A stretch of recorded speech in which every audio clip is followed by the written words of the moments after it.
go. Good morning, good morning. Good day, good day. Hope everybody's having such a good day. Brought a friend with me today. We gonna talk. Hold on, just a minute. What's going on, everybody? Y'all already know what it is. It's your favorite blerd click, ready to talk blerd shit. Let's get it. This week we chatting with none other than the one and only Karim Diane. Yes, hallelujah. I said the name right. I had to practice it, but I got it right. Yes, sir. And you know him as, of course, the most intriguing new member of the Starfleet Academy cast, as he is repping for the Klingons in a major way. Hallelujah. But he's done more than that. Yes, he has. My man's been on Netflix, even might have been known to sing a little bit in the shower. Hallelujah. So we might chat about that. So without any further ado, let me go ahead and bring in the crew. This is none other than myself. Hello, Steve. What's oh shoot, I'm all over the place. I may be nervous, but I'm not gonna show it. Hello, it's me, your boy the real Vince Taylor, and I got the homie Zyla Trex in tow. What's up? We got the homie Anna in tow, yes, and of course, hey, look who we got in tow. It's none other than the one and only Jay-Den Kraag himself.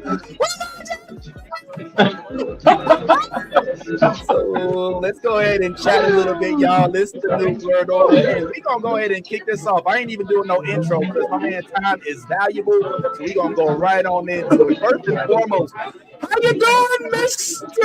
Karim Diane? We're all such big fans, and we're so happy that you joined us. Oh, so sweet.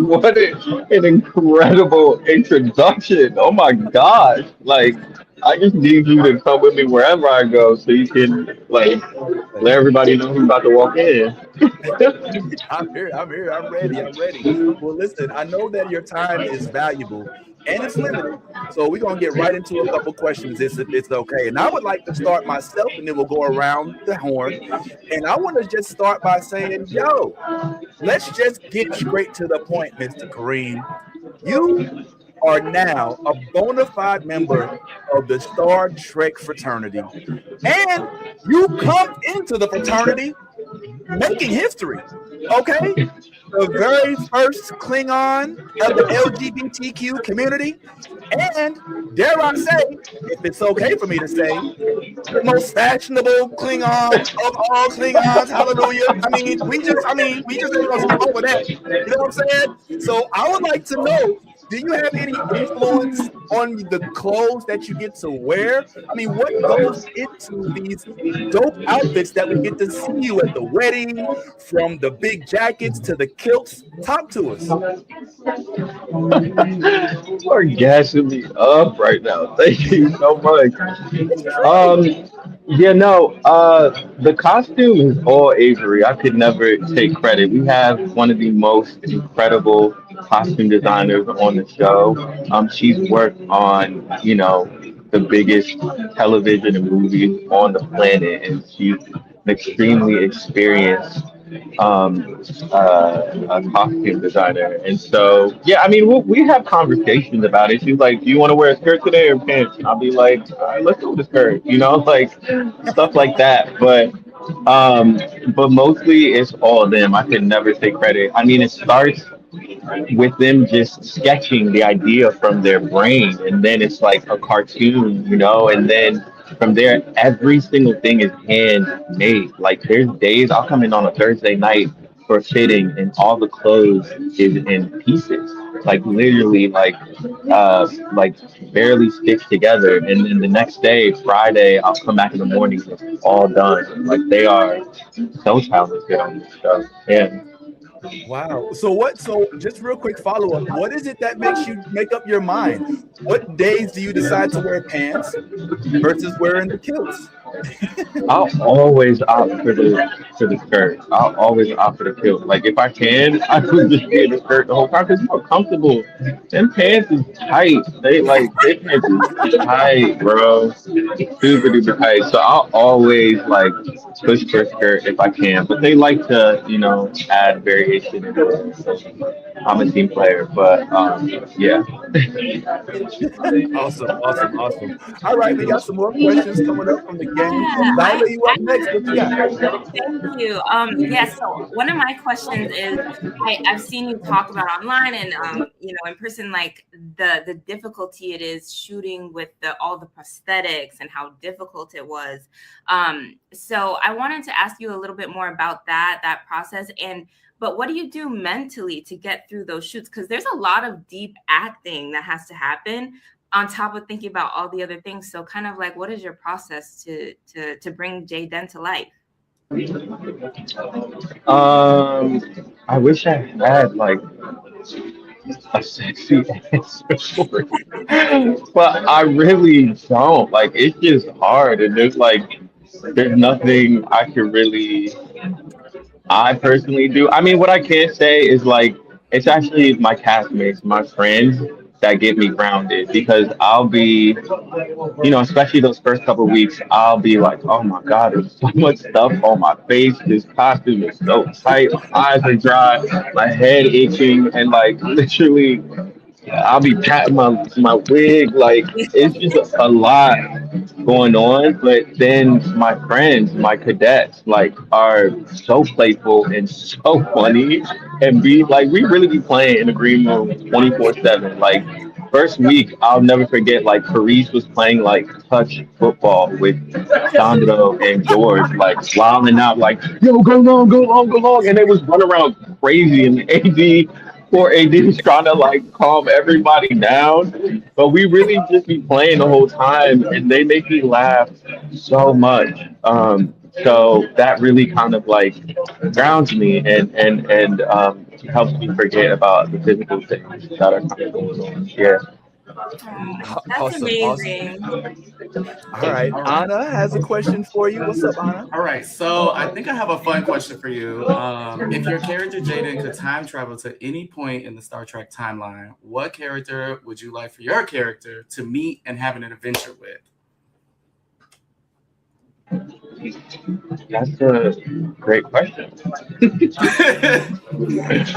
That's a really strong question. Um, I feel like, I'm trying to choose between three different characters, and they all black. I'm trying to figure out Yes, which black, sir. which black person I want to go with. I feel like, I feel like I'm between like Worf and Uhura, but like Ooh. I feel like maybe, I mean, it's an obvious answer, but I would love to see what Worf and get like how they interact with each other Mm, because like Worf kind of rigid. I mean, they're both kind of rigid, but like maybe Jaden is a little bit more like loose. So I would want to see what that interaction would be like. I think that would be kind of cool. I love yeah, that. I like Yeah. that too, man. Yeah, definitely. And that kind of, well, were you done, Anna? Did you have a follow up? Are you good? No, that I honestly hope that he would pick more. I hope that you would pick more. Because I feel like that would be a comedy episode through and through. It would be True. funny. Comedy? Absolutely, absolutely. Okay, Like okay.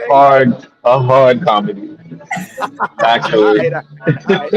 Well, that kind of, I'm glad you asked that actually, Anna, because that kind of leads into my question because I'll keep wanting to call him Jaden's. I couldn't just call him his. I didn't even know it was you're Kareem. free to call me Jaden. You're so free to call me Jaden. Kareem, because he will be Kareem even after Jaden. I'm sure he'll get a whole lot more roles. But here's my question: it looks like you did get a chance to speak to Michael Dorn, and y'all had a nice little brief powwow, as well as you got a chance to meet like George Takei and a couple other OGs, as we call them in the Trek universe. I'm just curious as to what kind of insight, as another full-blooded Klingon, Michael Dorn was able to give to you. And you know what I'm saying? What was the inside chat about? Like, talk to us, man. Let us into that conversation right there. It sounded like it was real interesting.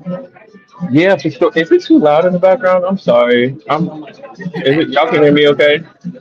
We can hear you. I mean, we hear it sounds like a lot of fun. Okay. It sounds like a lot of fun. But Okay, we're gonna make it work. So yeah, meeting Michael was it was just such an easy conversation because like we have both been through a very similar process. Him definitely way more intense than I, because I mean they were shooting way more than 10 episodes, and his schedule was probably way more. Like he was probably shooting every day. I would say Monday through Friday. They spaced mine out a little bit, but we know what it's like to go in and out of that makeup every single day. So like literally as soon as we kind of met and dapped each other up, we just kind of like he was like, oh, how does that make it for you? I'm like, bro, it's hard. I was kind of like, I'm not gonna lie to you. I was like, how is it for you? He was like, man, like it's, and I kind of asked him immediately, like, has anything changed from when you did the makeup back then to like now? And he was like, honestly, like not really. Like they still be using, they have to use kind of like harsh chemicals and like alcohols and adhesives in order to like really make it work. There's kind of no way around it.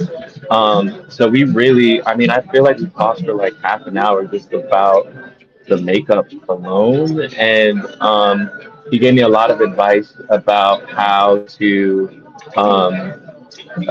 just interact with this fandom, and he just kind of heated against like the fact that there will be people who aren't going to be just purely positive about it. And I guess he gave me advice in terms of like how to respond. What did he say? What did he say? Can I interrupt you? Like, what kind of advice did he offer in that regard? Yeah, I mean, just not to respond like, and this is the similar advice that I've gotten from like my brothers and my family growing up, but like I would never argue with like a fool because from afar you can't tell which is which. You just see two people going at it like this. So like I don't want to. I'm not. You're not gonna get me looking crazy. So like that's kind of like what he was telling me. Just like don't clap back crazy. And I appreciate that advice, and I use it daily. I love that. I love one quick follow up, and then I'm gonna toss it back to Zyla. You also met George Takei, if I'm not mistaken, who was like literally OG. And if I could say, this is like hella significant for me because it's almost like you're living out George's dream to an extent, as he did write to you in that letter that he had to be closeted all the way up into his 60s. But here you are getting to come out in your very first season of Star Trek openly as a man who likes another man on the show, which is something that he unfortunately thought he had to hide for so long. That must have been a really dope experience. Talk to us about what happened when you actually did interact with George. I know it was brief because it was a real quick Broadway show, but y'all have established some sort of rapport, right? Yeah, so I went to a Broadway show. It was a show called, what was that? It was called something. I can't remember the name of the show. But anyway, the light came on. I turned my right. Like, what? Like, and he was sitting like right next to me. So I could be kind of shy sometimes, and I was kind of like, I don't know if I should say that. My friend was like, you gotta go speak to this man. I'm like, all right, all right, all right. So like, I muster up the courage. I go up to him like, hey, how's it going? And the show wasn't out yet, so I was kind of like, my name's, Karim. I play this, a new cadet on the show, and him and his husband is so lovely. Brad is so lovely. And so I just chopped it up with them very quickly, and yeah, they were kind of like rushing us out. So Brad gave me their business card with their email address on it, and honestly, I forgotten about it. I just went about my life. I wasn't about to bother them. But then months later, randomly, before the show came out, I just thought, let me send him a quick email because I was thinking about, how this queer character is about to be launched to the world, and how that's a big deal for the Klingon community and just sci-fi in general, honestly. And so I thought, let me just send him an email and tell him that this character I'm playing is queer. And so I did, and I didn't think he was gonna write me back. Like they got busy lives. I swear, it was like 10 minutes, and I got a full message back from both of them. And yeah, that's the message that I posted on Instagram and TikTok, and it was just like, so lovely to receive it. Like I remember being so excited. I texted it to Alice Kirsten and Nova, our showrunner and producers, and yeah, it's so cool to be kind of like the result of decades of work. Yeah. I feel extremely privileged, and I also feel like I have a certain responsibility, that I Mm. am, am proud to take on and represent, hopefully well as best as I can with this character. But yeah, since that a Broadway show, we did. I met up with him again, and we did the parade at in LA, the Star Oh. Trek parade at the Rose Parade. Yeah, so we were on a float for 2 hours together, like this, waving from side to side. So I actually got the chance to vibe out with him a little bit more, and yeah, he's really cool. And one thing that I learned from him from being on that float, it's like it was raining, so it was a moment where I turned to Tig, and Rebecca Romaine was with us too, and we just kind of had like a little moment. And we were like, "Hey, like, are y'all good? Like, damn, it's pretty crazy, like, da da da." And George was like, "Hey, y'all, like, come on, like." Like focus, like it's a wave, man. We're like, oh, now we about to get in trouble by George. Like, oh my god. So we had to snap it together real quick. Like, oh my bad. Oh my But god. like it was a small moment, but it really taught me like he's not playing when it comes to, you know what I mean, like representing, and he's really here for the fans. And yeah, it was a really small moment, but I learned from that. Yeah. That's awesome, man. Oh my God. I just knew he had so much to say. Oh my. It was so fun over that course of that time. I believe our good friend Zyla has another question for you. What's up, Zyla? Yes. So I just love that you are, getting to represent like the gay community, the LGBTQ community, and just do more representation. Star Trek has always been that, but it's just, I feel like it's getting better and better. I wanted to ask, because episode 4, not only did we get to explore some queer themes, but it had such great themes for the Black community. And, we're all blerds here, so it's very important to us. Can you talk a little bit about that? I mean, Eric Anthony Glover did an amazing job writing it. Can you talk a little bit about anything that stuck out to you about your experience playing Jay-Den in terms of Blackness, in terms of that episode specifically, or just in general? Absolutely, that's a really great question, and I'll speak about it through my own experiences of being a Black American, but also being a West African. So my dad is Guinean, and my mom is Congolese, Central African. But I'm Mandingo, so our tribe is known for being like warriors, like the warriors of West Africa. We're a warrior tribe. And so like reading the episode, I'm like, dang,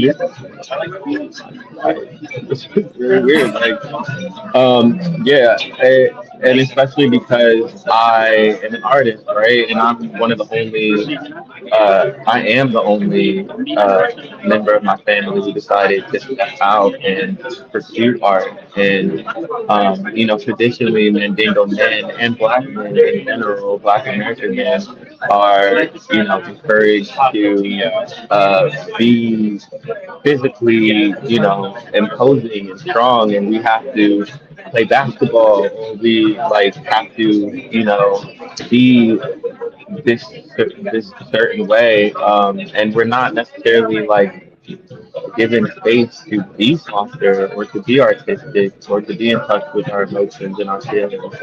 Um, and so, yeah, this episode I think is so beautifully written and really spoke to me in my life because it really shows like there's not just one way to be a warrior.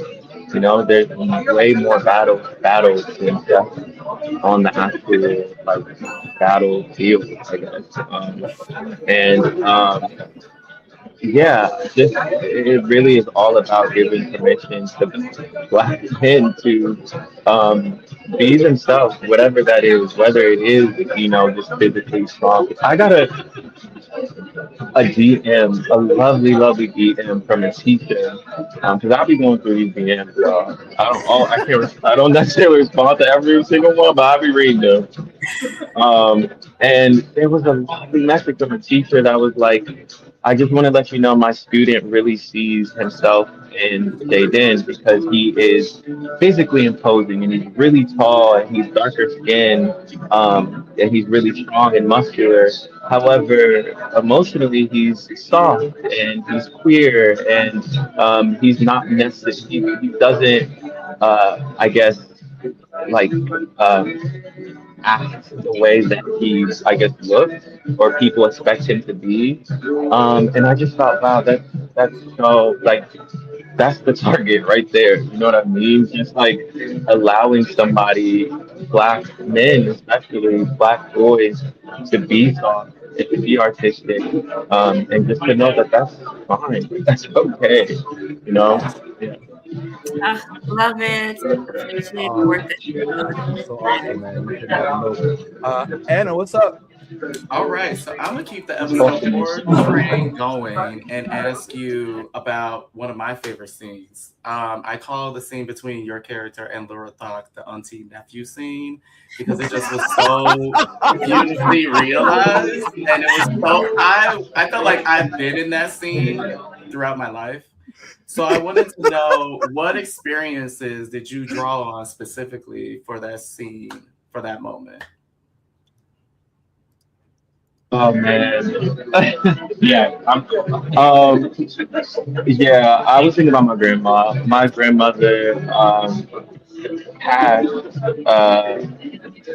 quite a few years ago, and she, yeah. If I was tearing up in that scene, I can't remember if like the takes that they didn't put in, like I was boo crying, like really, like uncle. I lost it during that scene because yeah, I had my grandma on my mind, and I felt like I was talking to my grandma, and I think. I hope that a lot of us have that one kind of like auntie or grandmother or mother figure who is the one that like sees us and allows us to be ourselves when the rest of the world is telling us not to be ourselves.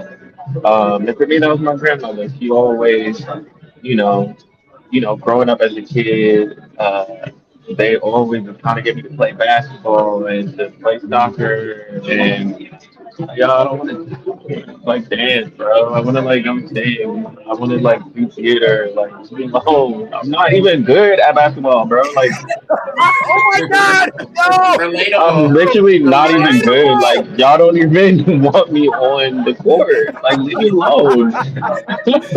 Relatable content. And so my grandmother was really the one that loved on me. It was like, baby, you good. Like you're actually really great at just doing you. And so yeah, I thought of her the entire time. And I love her and I miss her every day. Her name is Makoria Keita and she's my girl. Thank you. Thank you for sharing that. Man, Yeah. okay, the auntie scene. Okay, I see you, Anna. You out here. I see you putting on the Keeping it real. All right. I have a Great question. I want to question.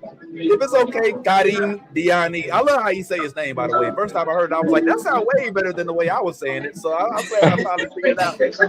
I want to go back because you mentioned that you were you come from West Africa, at least your lineage. And coming from West Africa, being a member of the Mandingo tribe, you've come a long way, and you've hit another stratosphere, if I could say so myself. I'm just curious what you may say to young you 13 years ago when you're on the X Factor, singing and doing things like that, and now seeing where you are today. Like, was this the ultimate goal from the beginning, or was there a turning point where you decided, you know what, I am an actor, and that's what I'm going to pursue. I'm going to go ahead and fly over to the States, and this is my career point. Is there any like catalytic moment that led you to say, this is me, and I'm going this direction? I mean, getting cast in Star Trek, I'm like, well, I guess I'm here now. I guess this is what I'm doing. Like, no, but like, I mean, true. Like growing up, my target was music. Like I am a singer. In high school, I was in the choir. As a kid, was always making original music and putting it out online, singing in the shower, on YouTube and stuff like that. That was always my main target. That's what brought me out to Los Angeles in the first place. Because I was like a studio rat. I was hopping from studio to studio, songwriting for like, different artists and stuff like that, trying to network with producers and stuff. And then while I was out in LA, my music manager got an audition for me for a television show. They were looking for a singer, a young black R&B singer. I'm like, oh, that's me. So I went out on that audition and I didn't get it, but the agent that had facilitated that audition ended up signing me. They're my agency to this day. They're the ones that helped me get Star Trek. So that's when kind of like the inflection point where I kind of like started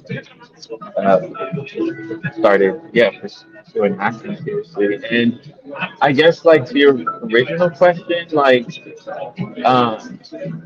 and also just I think it's worth saying that this is like I'm so happy with where I've landed here. This is like an incredible, like life changing and such a unique opportunity to be able to. Yeah, I'm like although I'm not like I'm still living in my very original purpose, right? I'm still getting the opportunity to perform on a humongous stage, just like in a different way. Um, yeah, You still sing in the shower? every day, to be honest with you, every day. Um, yeah, I'm still extremely passionate about music, and at some point we'll, revisit it in a serious way.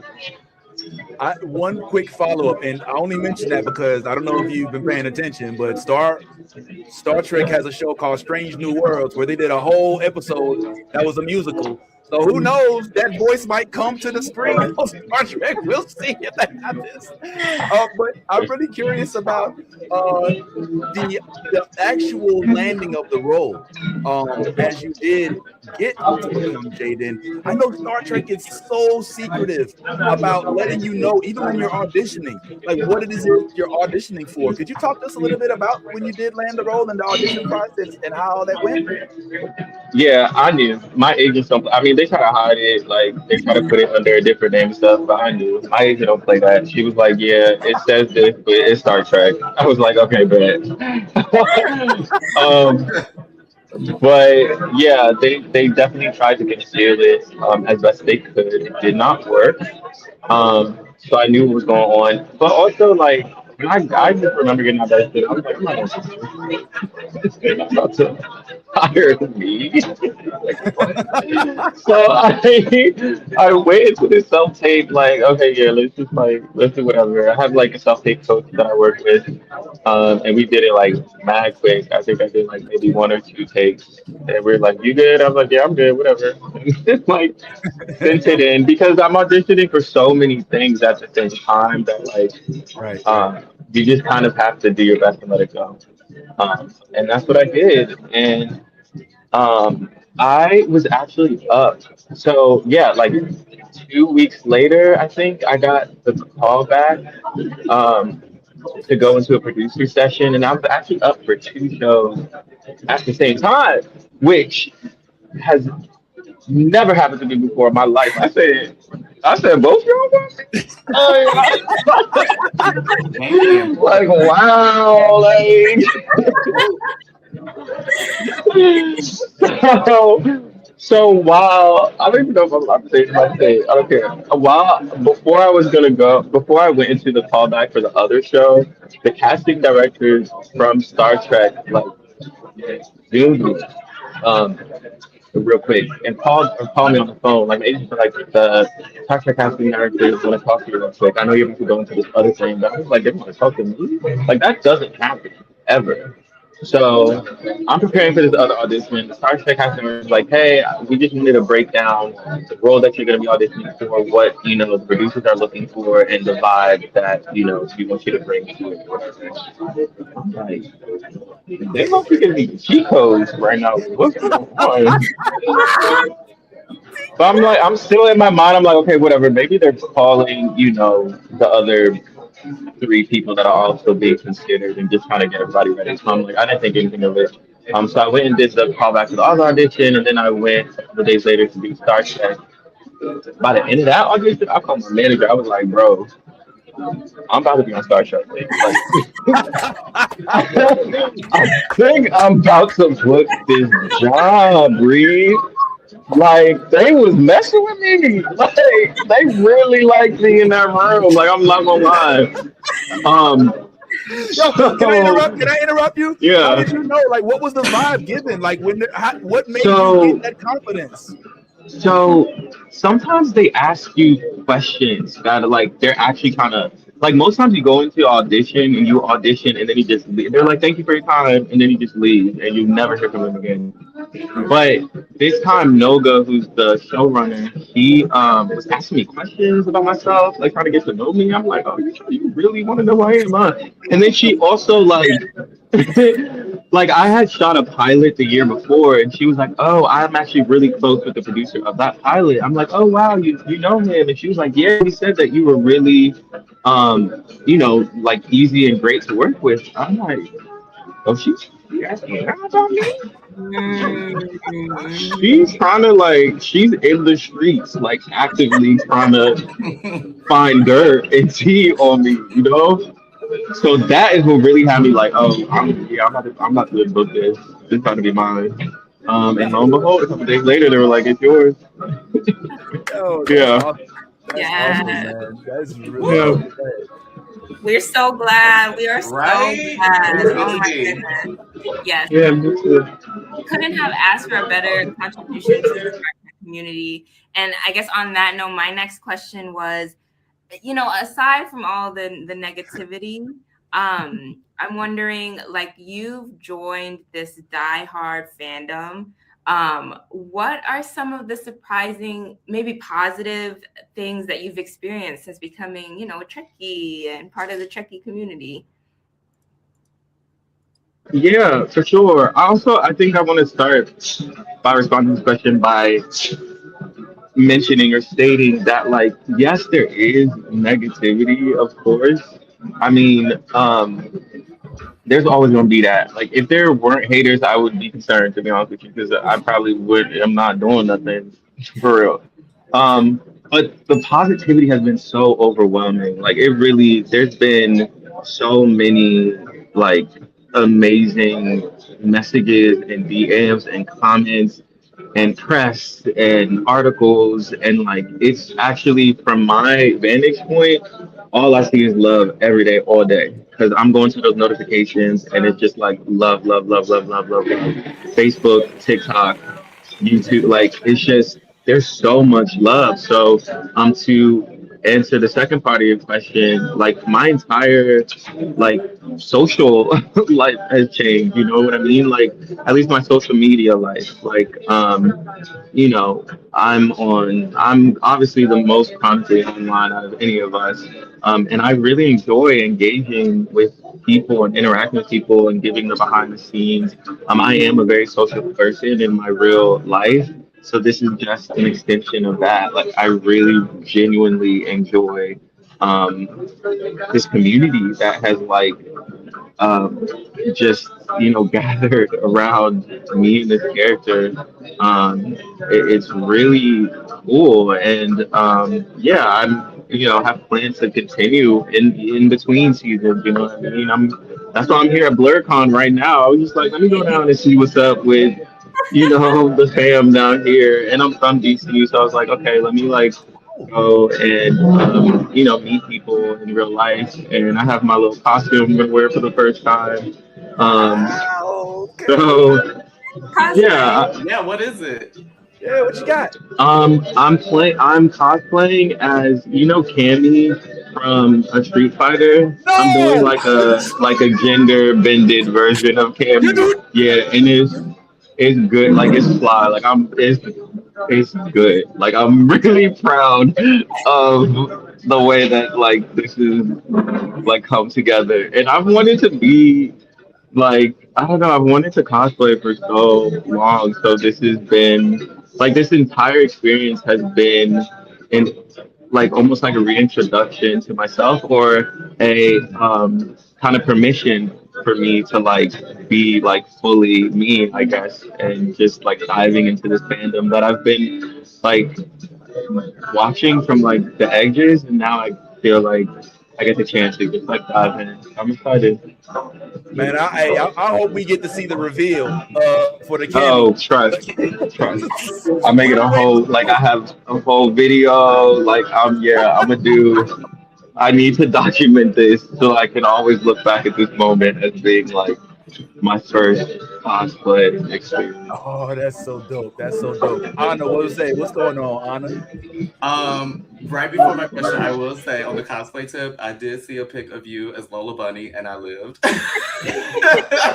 was like, yes. But my question for you is bringing it back around to everything LGBT surrounding Jay-Den. So for me, Jay-Den is a trailblazing character. I'm envious of the queer youth that get to grow up with this character. I know the show just started, but what mark do you want to leave for future generations who find the show and your character? Oh, I think the mic disconnected on his end. I don't know if the earpiece came out or what, but I'm unable to unmute it because it says he muted it. Okay. It's all right. We're gonna get through it. Hallelujah. Hold on. Everybody, we're gonna lift our hands up. We're gonna, hey, Heavenly Father, please go ahead and clear up this mute button. Hallelujah.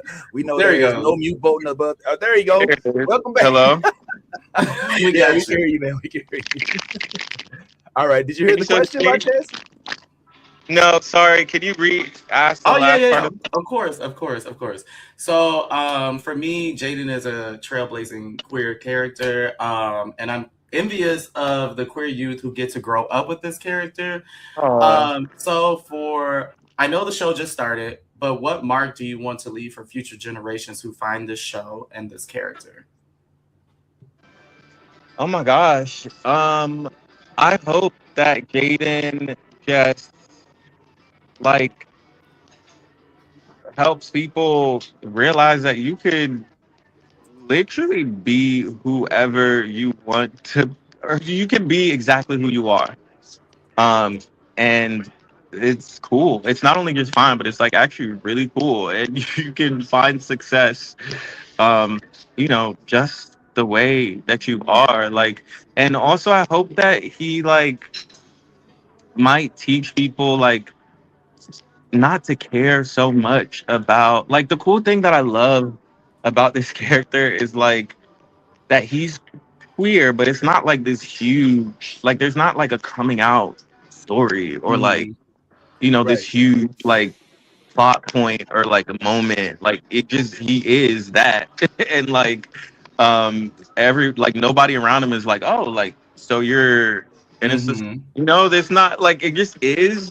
And that's cool, and that's okay. And all, like, it also makes me think of like, I remember one comment was like, why he was like he was a nice comment, but he was like, what are the like cultural significance of like this Klingon like wearing a skirt? And I'm like, I don't even think it's that deep. Like it's just comfortable. Like it's. I feel like I saw that interaction. And I think it's a piece of fabric. He's like holding the two pieces up next to each other, and he's like, "Let me go with this, because if I'm a warrior and I gotta run somewhere, it might be easier for me to do it." I don't know. So like, I just hope that people like stop thinking so much about like what society thinks that they're supposed to be or do, and just do what makes you feel comfortable. Wear what makes you feel comfortable. Love whoever makes you feel comfortable, and no matter what that is, there are a community, there are cadets around you that will see you and love you for who you are. Amen. Thank you for that. And Purpose real of quick, I'm courage. gonna toss the designer, but just a quick comment. It's so dope that you don't even have to say that, and that the character represents that just in its existence. So I just want to throw that in there real quick. Zyla, please take it. Yeah. I just have another. Thank you so much for that question and answer. But I was just wondering who outside of Starfleet Academy. I know you've shown people like what episodes you've watched outside of Starfleet Academy of Star Trek, and I wonder if you have a favorite character outside of Starfleet Academy. Like in any show. In any show. Uhura down. Period. So, Yes. original series as well as Celia, like they're like, yeah, they're both kind of really disturbing for me. Like I remember when I was watching Strange New Worlds for the first time, and I saw Celia come up on my screen. Ooh, yes.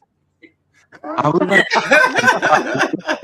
A moment. beautiful black girl with like, you know, the short cut. Like she, oh my God, she just like is beautiful. Like she is gorgeous. Just physically, we're not even like just physically, she's beautiful. And black beauty is really important to see on screen, you know, because like it's so important for us to see beautiful black people in our TV shows. You know what I mean? I don't think, yeah, I don't know. It's yeah. Anyway, for me, I was just like stunned, and I immediately wanted to like know more about her. And now I get to call her a friend, and her in real life is like even like new stuff. Sally is like so cool in real life. So very much over it down. And Michelle Nichols as a human being, like once I found out Martin Luther King is a cracky. Iconic. I was like, oh, this is different. This is not no regular TV show. And there's like an amazing YouTube video of her talking about when she met MLK and he essentially convinced her to stay on the show because she was about to leave. Very much Aurora, very much Nichelle, very much Celia. Down. Period. Final answer. Great answer. Great answer. Great answer. Yeah, you can't go wrong with the first black woman in space. Yep. I mean, that's Exactly. you ain't never gonna get anything about that. But yeah, I'm curious, and I hope you can hear me. But do you remember any of your Klingon lines? I say, do you remember any of your Klingon lines?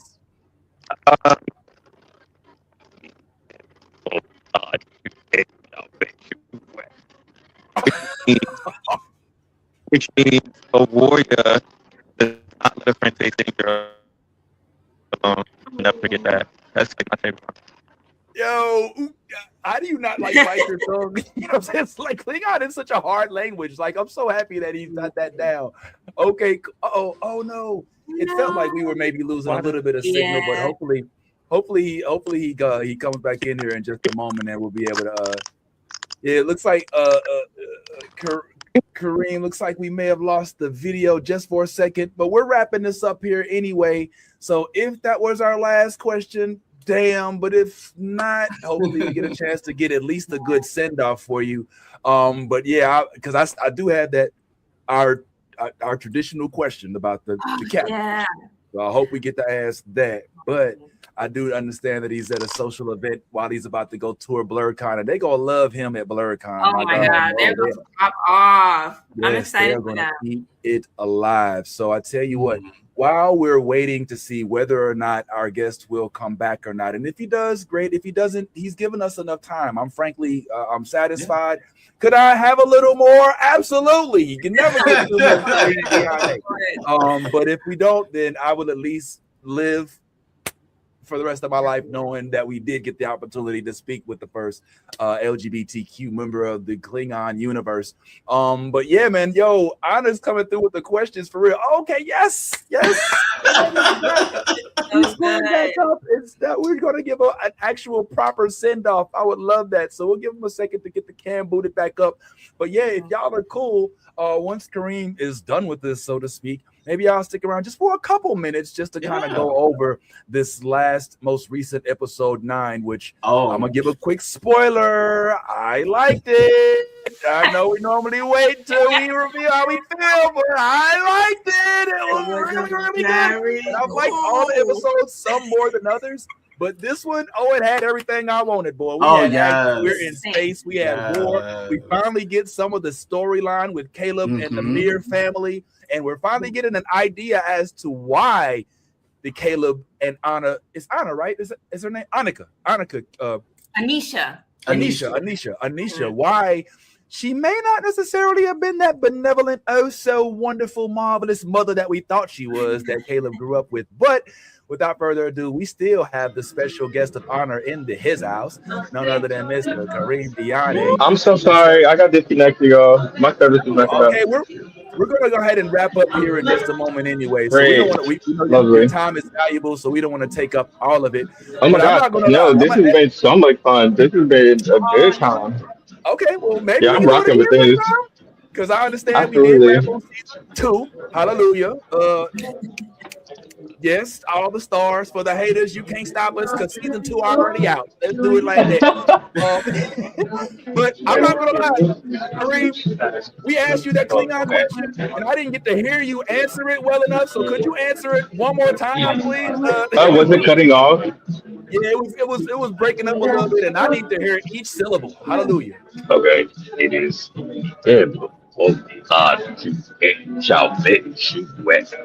And it means a warrior does not let a friend face danger alone. And I will never forget that line.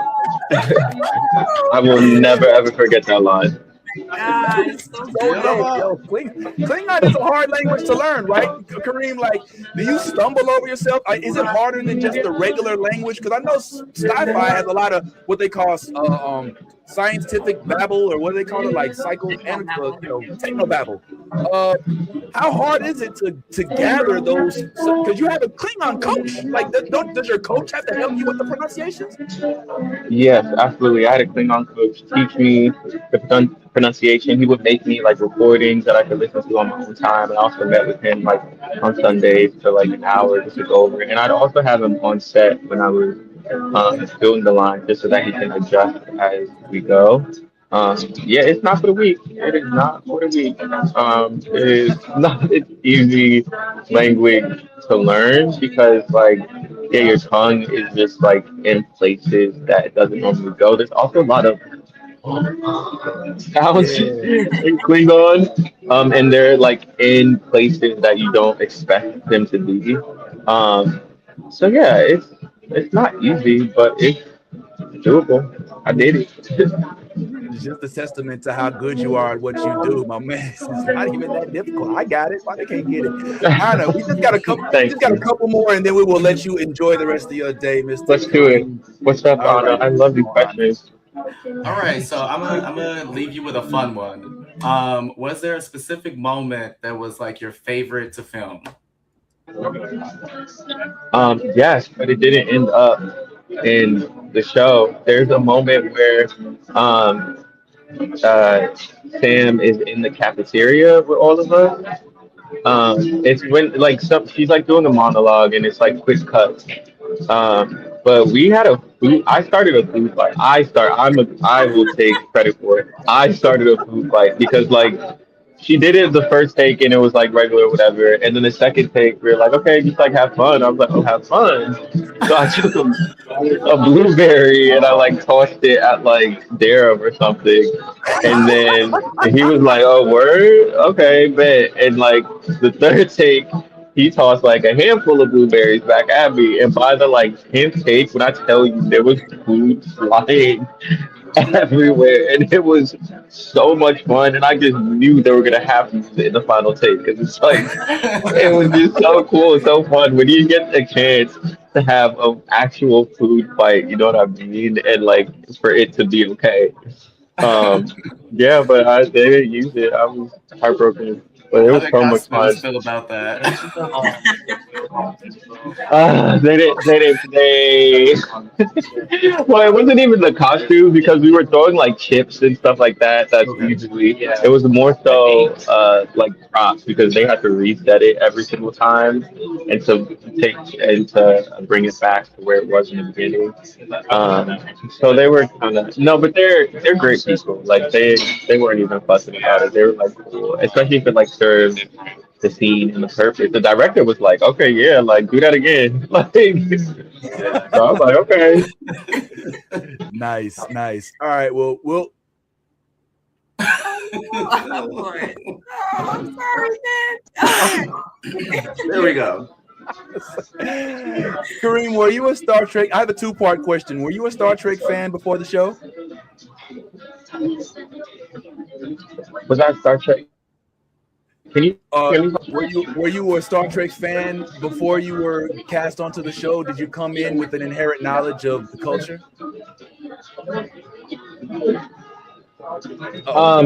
I no, being cast in the show was really like my first venture into this entire universe. Um, I mean, of course, like when I got cast, I didn't know that I was going to be playing a Klingon, and so like when I think either on my callback or after I got cast, I don't remember. But Noga pulled up. She was like, "Oh, you're gonna be playing a thing on like Google War thing on," and then I pulled it up, and I was like, "Oh, dude, like I like even though like people who don't know Star Trek aren't familiar, we've all seen Worf and we know what he looks like. You know what I mean? So I immediately was like, "Oh my god, like that's crazy! I'm about to be a god, like yo." So yeah, as soon as I got cast, I immediately, watched as much as I could. Like they sent me, like they gave me homework essentially, all the Worf episodes or any episode that had to do with Klingons. They sent me episodes to, watch Alexander and learn from him. And Yeah. I, on my own, watched Strange New Worlds and Lower Deck. Yeah. So I'm a Trekkie now. I wasn't before, but I am now. Oh, okay. Well, then let me in with this. Now that you've had some familiarity with the culture, do you have a favorite captain of all of the different Star Trek iterations by chance? Now, there's a right answer to this. I mean, I'm not ashamed to say like Nala Ake. Like it. I mean, That's great. period. Like I just think she's so much.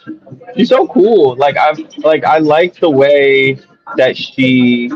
Um, I know a lot of people feel some kind of way about the way she sits in the chair, but I'm like, that's mad cool. Like, if you've been on it, I'm like nowhere near as old as her, but I'm already tired. You know what I mean? So I figured by 800, 900 years old, she probably over all of this. She gonna say however she feels like it, because she do not care anymore. I think that is so cool. You know what I mean? I love the way she be walking around barefoot, like. She just be Yeah. doing what she wants for real. That's like I love that, and I think that is a powerful message to send. I think women often in media are told that they have to be a certain way or they have to look a certain way. Their hair has to be straight, and they have to sit up and wear high heels or whatever. And Nala just comes in here. She like, no, I'm gonna do what I want actually, and y'all will respect me, and I will be the captain of this ship, and that's what it is. And I love that she like commands presence while also being just so grounded and down to earth, enough so that these kids, or I'm sorry, these cadets trust her, but also respect her at the same time. It's a really delicate balance. Nala Ake, hands down. Period. Okay. All right. All right. I dig it. Y'all I can dig fight it. me All right. about Well, it, but y'all can fight me, No, but I it's think not that's for a me. perfect answer. Interesting because please, a lot please. of Go ahead. sorry, I was just gonna say I do think it's interesting because I feel like I see a lot of diehard fans who have the OG captains like Kirk or Picard or Cisco. a lot of them are saying like Ake is on her way up to number 2, maybe even number 1. So Listen, I'm trying to tell y'all, and like no disrespect, you know what I mean? No disrespect. We love the OGs. We love the OGs. But Vala is creeping up there.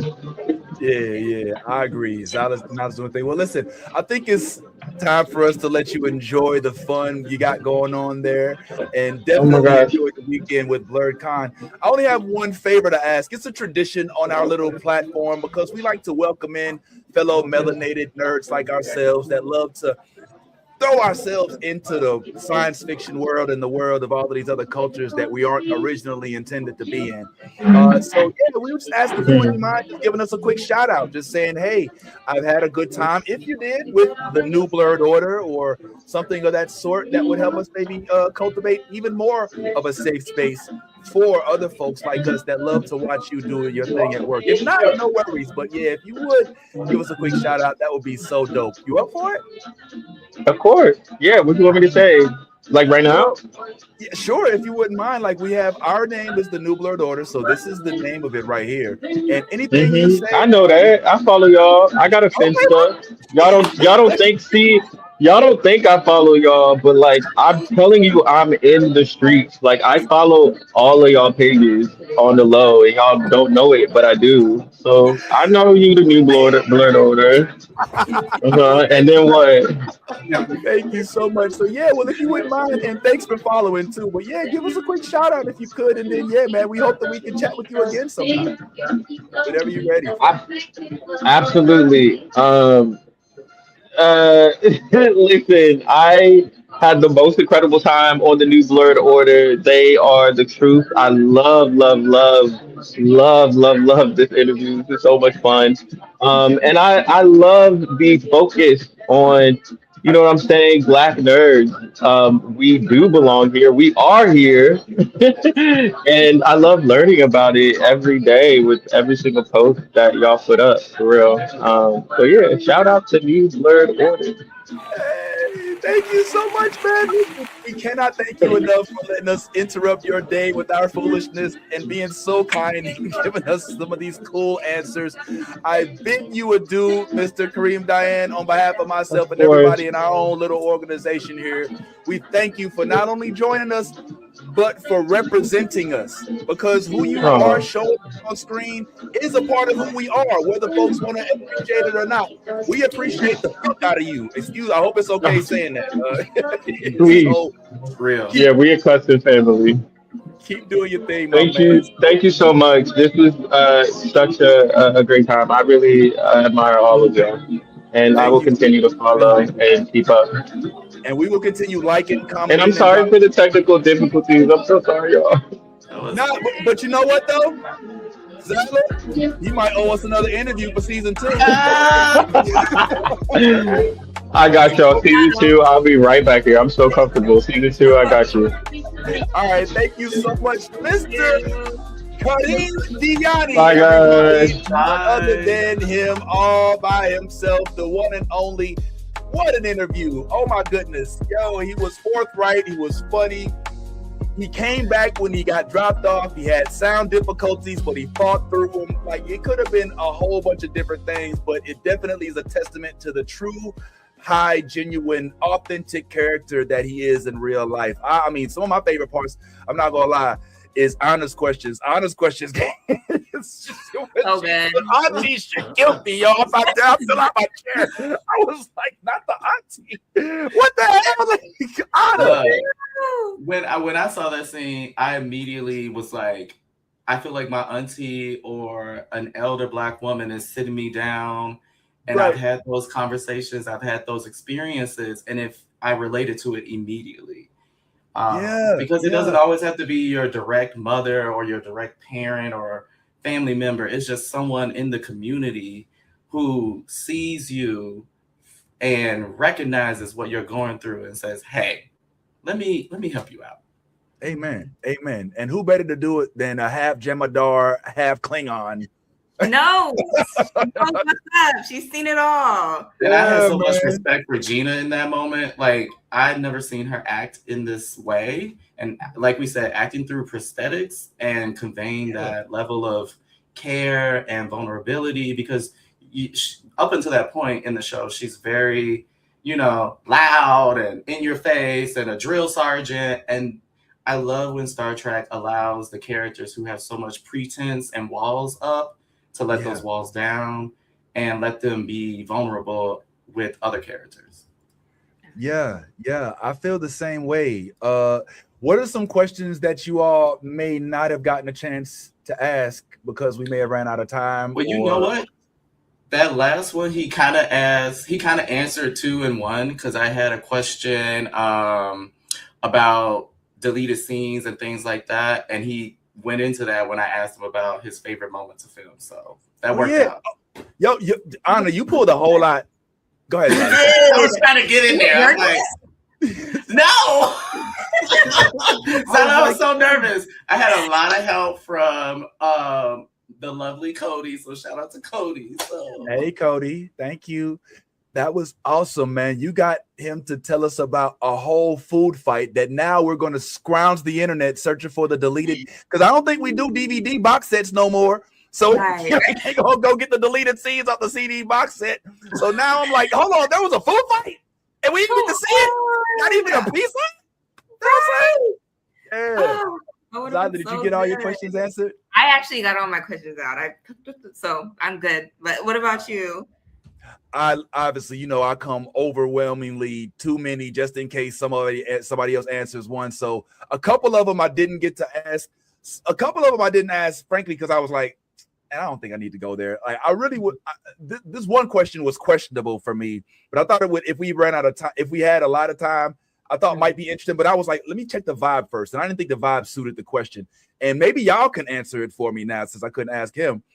But I wanted to ask him about the triad that he grew up under. I wanted to ask him, but as we started talking, and I was like, all right, I don't want to do a laser focus on non-traditional, family elements and things of that sort. But I am very curious about the triad. Like, I really want to know a little more about the triad. Like, I was asking, like, yo, did mom meet dad and then introduce mom to the other dad, or did dad meet dad and then introduce dad to mom, or did they all just meet up at a soiree somewhere and decide it's us or nobody? Or like, I was wondering, like, in his mind, like, what was the story? You know what I'm saying? But I was like, man, this is like a second hour into this hour question. This ain't like, so I didn't get that. What do y'all think? Do y'all have any theories? Go ahead, Anna. I don't know. No, you go ahead, because I gotta collect myself on this one. Well, I guess on zooming out, I do think it's cool that it's one of those things where it's not over explained in the show. Kind of like Karim was talking about with, being gay. It's not like this, it just is, and it's normal and nobody really questions it. Mm-hmm. But I am thinking this is a good fanfic topic to think about writing out, because we want to know. The people want to know. It's true, but no theories quite yet. Yeah, was it like a Tinder a profile that they are, hey, look, seeking two intelligent, attractive Klingons for like your vibe, like what is it? Must have locks. And I wanted to ask him also about his experience working with Jake Sisko, aka Sirach Lofton, as he was on the show in episode 5. And he's one of the few folks who was young while he was on Star Trek, along with like Will Wheaton and a couple others. And this is a whole cast of young folks, and I just was interested in what type of input or what the experience may have been like working alongside Sirach Lofton. That was another one. A couple questions got answered just because I wanted to ask if he had any parallels with Jay-Den Kraag as a character. And Zyla, your question brought that out of him. He was like, he was reading it and he was like, oh, hold on, like, what I'm saying? This feels like me, But the dumb question I had was, I ain't gonna lie, I stalk everybody before we interview them. I always look for like, okay, I want to ask the same questions they always get, right? And while I was stalking Karim, I keep wanting to call him Jay-Den. That's why I always stalk. I was always about to say Jay-Den. But when I was stalking his YouTube, I saw that he actually was singing Afro beats on in the shower. And so I wanted to ask him about his favorite Afrobeats artists and the state of Afrobeats, if he's into Amapiano, stuff like that. But as we got a little long in the tooth, when we started to hit the 60-minute mark, I was like, oh, we're going way. Like we already tried to, keep it to 30 to 45. And we started hitting 50. I was like, oh shit, we gotta hurry this shit up, man. I don't want to start looking at it. So yeah, those are a few of the things that I wanted to answer. What did you learn on this interview that you think is that's valuable, that you take away first and foremost? Anna, what do you what's the first thing? I was just really impressed for someone who is so young, that he is able to take on such a heavy task of being the first of something in Star Trek, especially the first queer of something. That is no easy feat, as we know, as the response has been very like mixed, which is unfortunate, but this is where we are. So I have to give him his credit and really like give him his flowers, because for someone so young and to be that strong and to, just push through and trailblaze this path in this way is just really impressive. Yeah, agreed. Wholeheartedly agreed. What about you? He's really talented. And so nice. Like so nice. Down to earth. Like I know that he, because I even saw our good friend Nzinga, okay, when she got a like from Karim Diane on her, she was like, I mean, figuratively speaking, but she posted it. She was like, "No, this nigga just like my shit," And that he just spreads love, and I love that. Like, you're not too above the fray. You're not gonna get a like from William Shatner. It's not gonna happen. All right, you're not getting a like from anybody from TNG. Okay, so I'm just saying, like, Jay-Den did it again. God damn it. Karim, he is Gen Z Star Trek. Like, he represents it like literally to the T. Like, even with his social media activity, that's what I learned a lot about him, man. So I think that's so awesome. Even when at the end he's like, "Oh, I know who y'all is. Like, I follow all of y'all. Like, y'all know, I know exactly who y'all is." I'm like, "Oh my God, you know who he is?" For real? I was like, maybe he won't recognize me without the wig. I ain't gonna lie, this ain't the Anna I was expecting when I pulled up. I was like, "Hey, Anna, what is this Anna? We need some more time." I got in the chat. I was like, just so y'all know. I'm like, where is she? Well, listen, man. I think that first of all, we got to give credit where credit is due. Big shout out to the one and only Zyla, who did make this possible. Shout out to Zyla.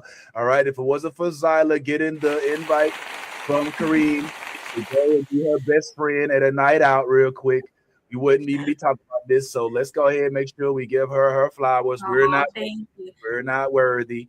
We love you, girl. Stop. We love you. I love you guys too. And honestly, I think you just know. I mean, Karim really is just kind enough to build up, us and want to interact with us. So it's not so much me, but I'm just glad to be able to share this with y'all, because I'm geeked.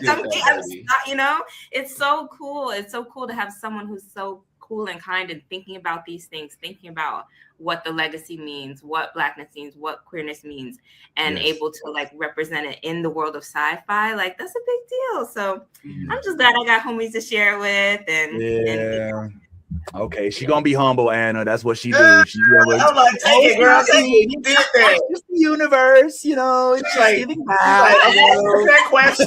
She's like doing work. I'm like, girl, I know you got a job and everything, and you putting out 8 videos every second. So when you get time. Okay, yeah. So all right, so guys.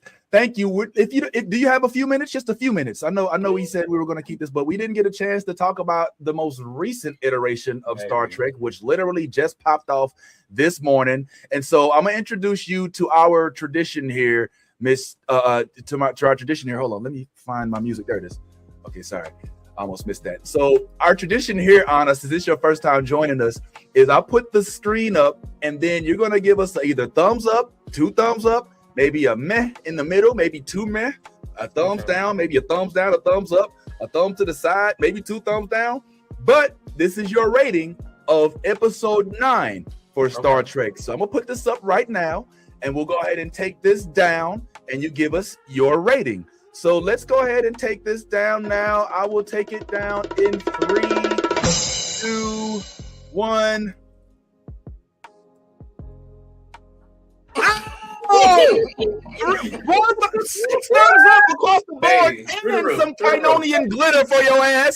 Let's get it. Yo, okay. Honor, you being our honorary guest here for the first time, tell us why you're giving this episode 9 2 thumbs up in a circle. Because this episode did a lot of work. I'm just going to do the bullet points. It, spoilers maybe. It fulfilled the premise that the show starts on. Caleb's looking for his mom. So that is already a thing that it did.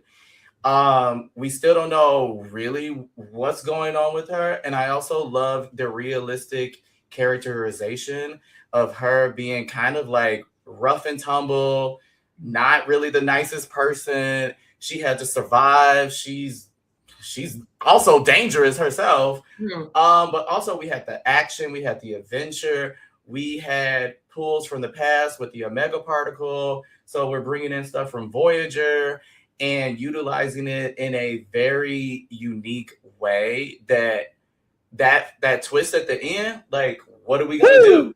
I have never seen a cliffhanger in recent Trek and been like really stumped, because I'm usually like, I know what's gonna happen. I know what's like. I love this scene in Discovery. You know, the I call it the nacho dip chip, where the ships fly into the sand and create the shield. Oh my God, yo, tell me about it. So me and friends, before they actually did it, we were like, they gonna fly the ship into the sand. And they did. But this, I really don't know what they gonna do. I don't know. I don't. And that's nice. It's nice to really be like caught up in the narrative to the point where you're like, I don't know how they're gonna get out of this one. Yeah. That's a good point. That's a good point. And oh my God, thank you for unlocking that memory. That was I love when they use the ship as a tool. The nacho dip. The nacho dip is great. Nacho dip. The nacho, even though it was predictable because we're uber nerds, I still, baby. Well, you better than me, because I didn't see it coming. I didn't think that they was actually going to dig the whole, like, and it wasn't even like just the crispy nacho. It was the dip nacho, you know, the one with the whole crater in it. Like, they went all the way in, all the quesadilla, give me all the salsa, and just stop the whole thing. Like, bruh, like, and so we got remnants of that in this episode, right? With them coming all the way up from the atmosphere. Bro, like, yo, I leaped out of my fucking seat, yo. When I saw it, I was like, yo, I was sitting there. First of all, this was such an emotional roller coaster for me, Zyla, because like I was tearing up low key. At the same time, I'm angry. At the same time, I'm looking at it with a side eye, like, hold up, bitch. Like, what the fuck? You got some secrets around this mug. You know what I'm saying? Like, for real. And then, like, the whole notion of, like, Nala trying to, like, fake the funk on a nasty dunk with the Admiral, like, oh, well, why don't you just go? And he was like, right? Man, she's like, really? How, like, you think I don't know you? You think I don't know you? I'm Starfleet. What's his word? He said, don't bullshit or bullshit. Right. I love it. Also, on that note, I'm loving the cursing in Star Trek because it's utilized perfectly. Yes. Zyla, what's your thoughts? Please. Oh man, it was so good. I'm the soap opera girl, so I love the notion of the cadets being chosen family off rip. Like the chosen family thing was so heartwarming to me that, you know, they're ending their year. They've been through a lot. They've been through death. They've been through exams, like so Jay-Den trying to like do that ritual was just so special. And then you know, Sam being like a new type of person and just coming into her own because now she has a childhood. That was really cool to see. And then the scene where they're like Caleb is yelling at them, trying to call them all out, just like lashing out was just so intense. And just shows that they really know each other and are trying to get under each other's skin because they're so entrenched in each other's lives at this point.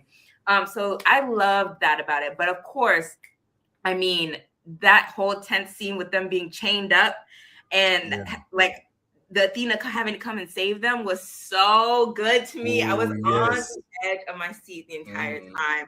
I thought Darum he got knocked to the face several times and laughed in her face. Like, I was like, oh, these cadets are nothing to play with. Like, I was very impressed with them, the whole thing. So yeah, it was good. I'm but Team Darum. I too do not know how they're going to break through the Omega particle. And I just remembered when you said that, Anna, the Omega directive, like that whole episode, like, oh my God, I have to go back and rewatch now. For Voyager. Yes. They are in it. They are actually really in it. So this is 2 for 2 callbacks to Voyager. Yeah. Well, I mean, not to mention that the doctor is there too, and he was there when it all happened. I mean, Dr. DMH. I keep calling him doctor, but he ain't got no name. This motherfucker. But how about when, one of my favorite. Look, first of all, this woman need an award for this goddamn role because she is slaying. Literally, like every time she touched the scene, I'm like, oh my God, it's Sam, and she just. Like she's embodying every aspect of Star Trek: sadness, holographic, human, young, old. It's just so much. And so literally the scene that got to me, bro, was when Caleb was going around trying to do the old Yeller thing. You know, like I'm gonna age myself, so don't watch this, Zyla. But there was an old movie from the 1900s called Harry and the Hendersons, right? And in Harry and the Hendersons, it was basically a family that stumbled upon Bigfoot. He was a Sasquatch, right? And they fell in love with him. He started watching TV at their house. He's eating up their food and shit. But they're hunting him the whole time. So at the end, they have to release him to the wild. But he's like, the fuck you mean, release me to the wild? I'm family. Like, we're together.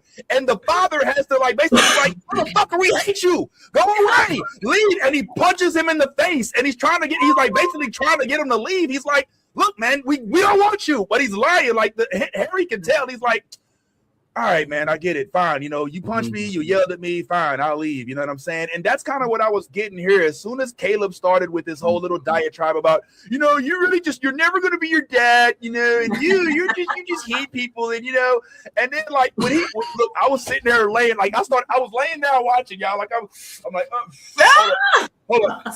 Oh, what the fuck he think he finna say to Sam? I want to see this. What you finna say to Sam?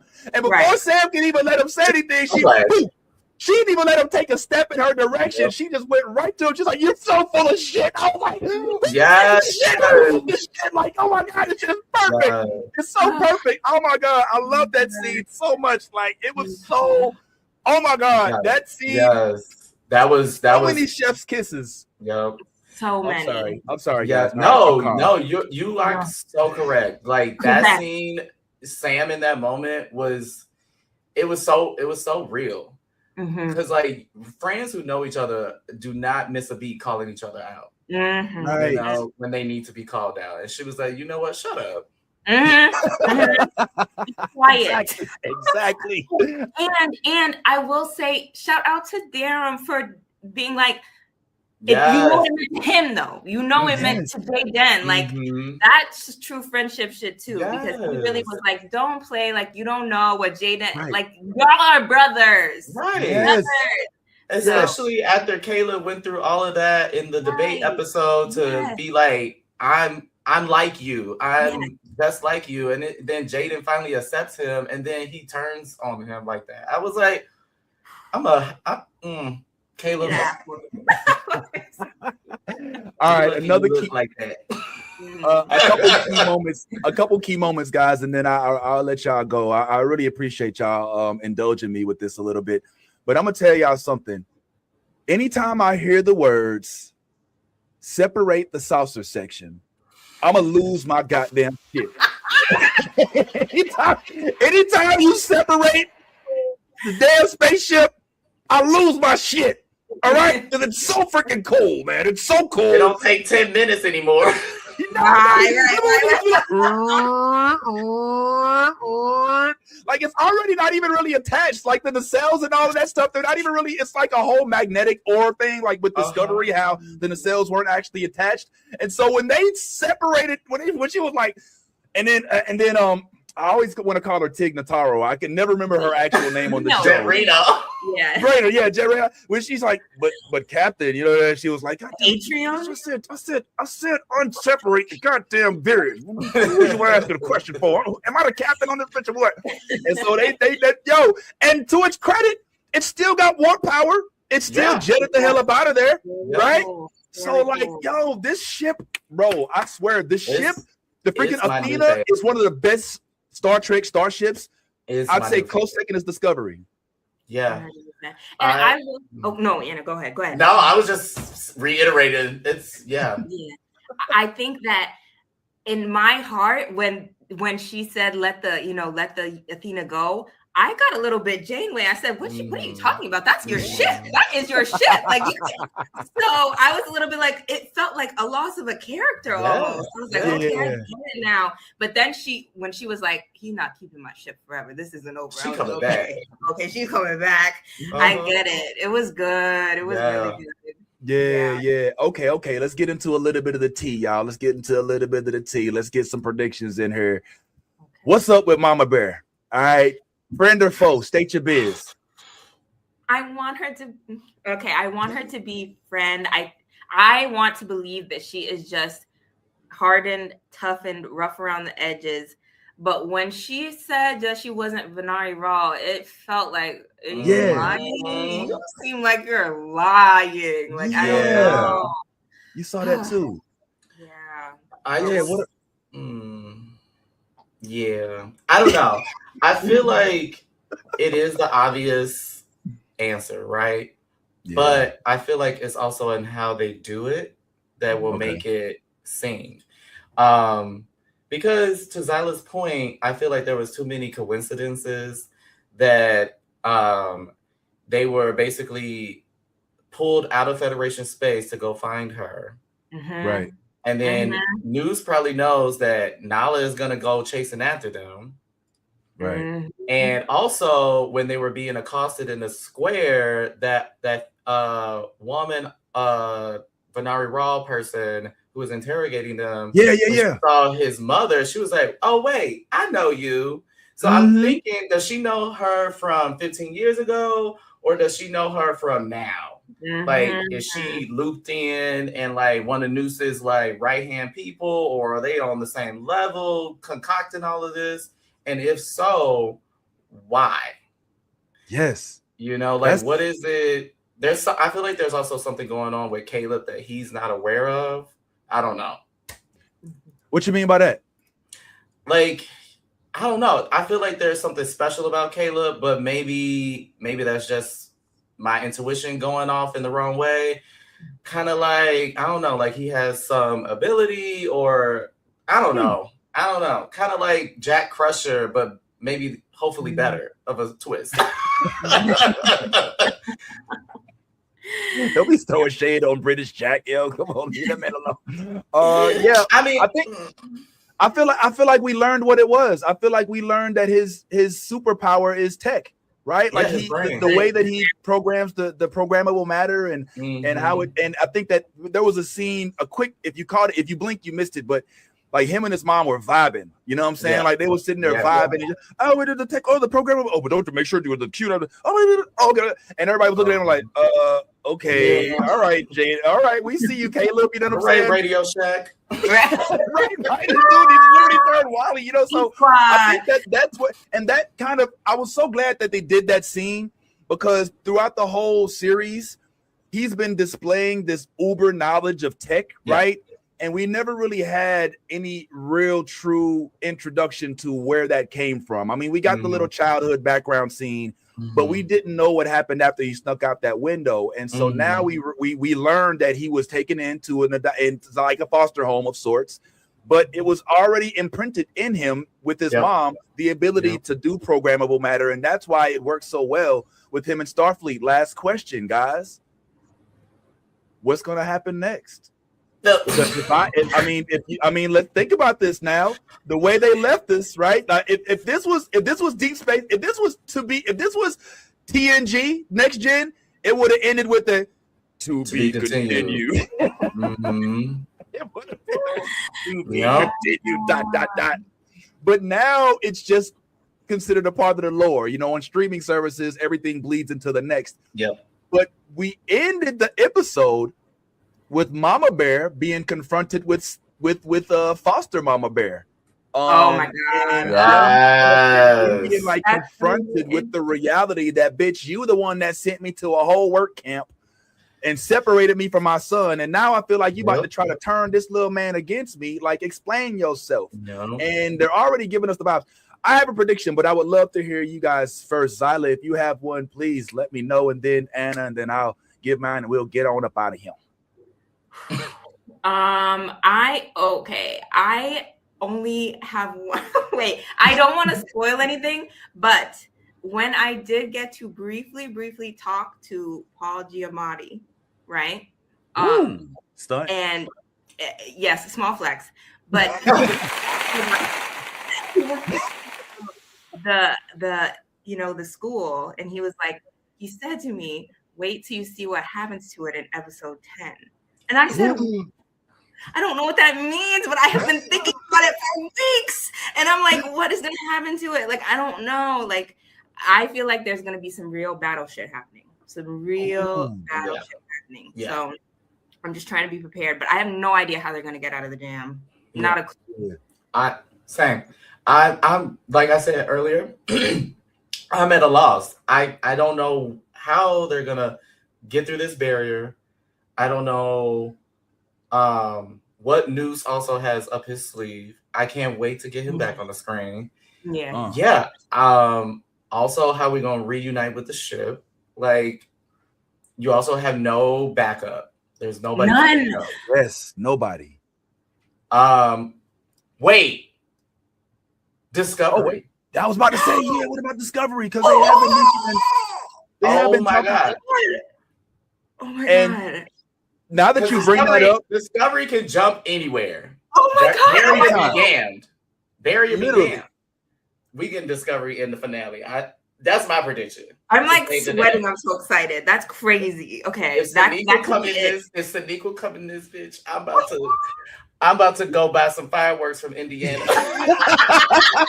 Hold on. I think I got fireworks. How do you do fireworks on here? I think. Hold up. Is it like this? Oh, this is balloons. No, this is balloons. I think. Yeah. Maybe this. Is it like this? But yes. Is it? Yeah, I think so. Oh my God! Come on, hey!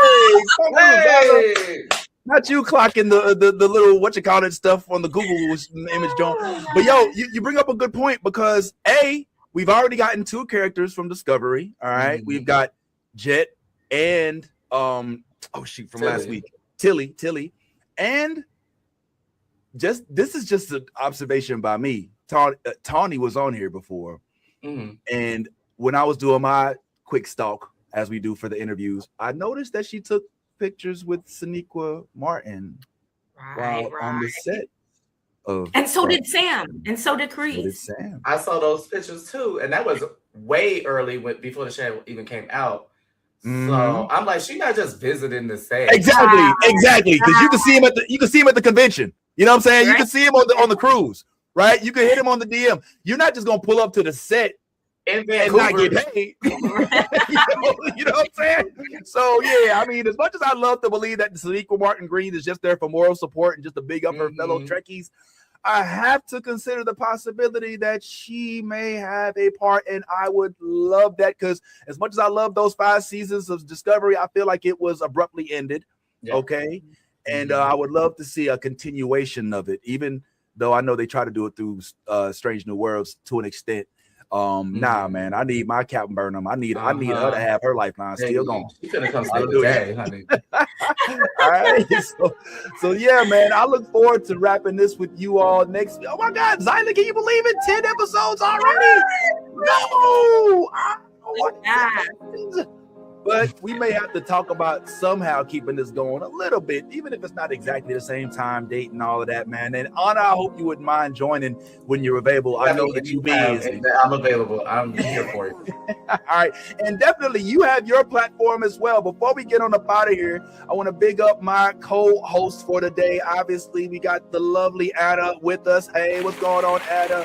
And of course, we had Zyla. But let me go back to Anna real quick. Anna, where can we find you? Hold on, Anna was she was doing a full pose, and I just.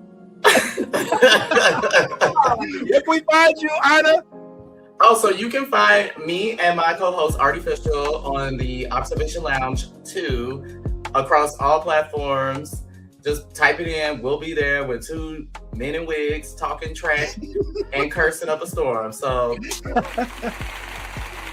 Love it, love it, love it, love it. And of course, Zyla, no stranger to the platform, but tell us anyway, just in case some folks tuned up to see Karim and met you at the time.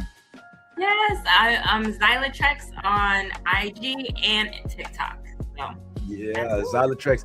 And by the way, she also goes by Karim Diane's bestie, because that's ever since she got recruited to go to the little thing. Of course, I'm the real Vince Taylor. If you like stand-up and all that, my stand-up stuff's on TikTok, but mostly nowadays I'm just doing the blerd shit because that's where my heart is. So check us out on the New Blerd Order at thenewblerdorder.com. or do whatever social media you like. We're strongest on IG, but we're building up our YouTube, Facebook, and our TikToks as well in the meantime. I truly hope we do get a chance to chop it up with you again, Anna, because your questions blew mine out the water. Like even Karim was like, I like your questions. I was like, okay, fuck me then. All right, fine. You know what I'm saying? Like, fine. This keeps happening. You know what I'm saying? Tony pulls up, it's like, Zyla, I like you. We're like, all right, fine. You know, we're out here. It's cool. So now I'm just playing. I'm just happy to be in the room, man. So definitely, if you did get a chance to check out this episode, don't forget we have 8 others out there as we speak. So do not be a stranger. Drop a nice comment. If it's hating, I'm gonna delete it. I've learned I don't give a fuck about engagement no more. All engagement ain't good. All right. You can be critical. You can debate me. You can disagree. But if you pull up with the bullshit hating on the culture, then it's just gonna go ahead and get deleted. I ain't got no time for that, and nobody do. And there's plenty of places full of hate that you can find that will welcome you, but we're not one of them. Hallelujah. So we're gonna go ahead and keep it moving, and cannot wait for next week for the finale. Before we start season 2, man. So let's go ahead and get it, man. It's been so nice. I'm the real Vince Taylor. Be your authentic self. If you ain't being yourself, you're being fake. And in all things you a geek, make sure you please let that good old geek flag fly. Deuces. The New Blerd Order is one of my favorite places to visit. I hope you'll join us next time.